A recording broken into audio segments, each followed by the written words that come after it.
নমস্কার। কবিতা পড়ব। আজ কবিতা পড়ব কবি সম্ব্রত সরকারের। কবিতা।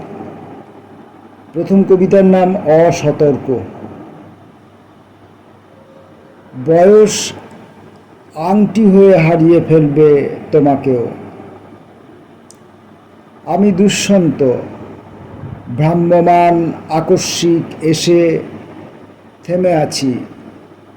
এখানে এসেছি তপবন ভেঙে পড়ে সদ্য বসতি উঠেছে। এখানে এসেছি তপবন ভেঙে পড়ে সদ্য বসতি উঠেছে।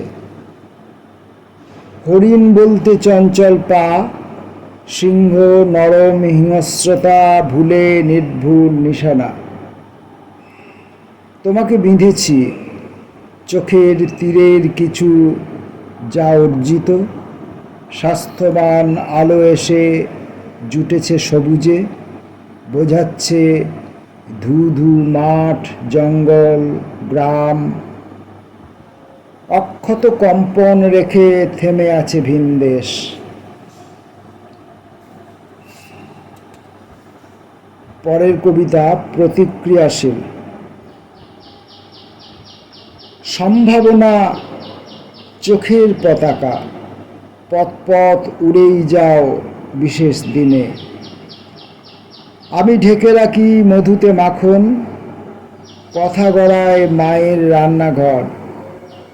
ভূমিকা নুন, অল্পেতে খুশি, চেনা মুখ ক্ষুদিরাম। সুখে দুঃখে আমাদের পাড়া প্রতিবেশী।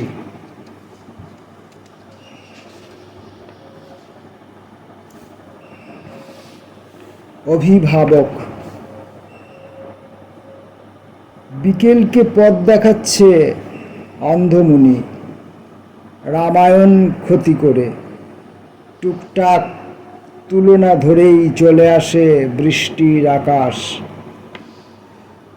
নিয়মিত আত্মরক্ষা ভেবে আকৃষ্ট অভিপ্সা রেখে দিই।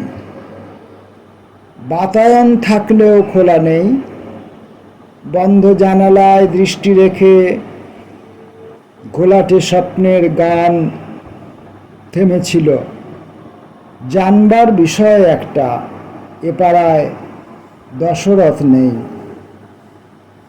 পাড়ার এক ছেলের নাকি ওর দিকে চোখ আছে।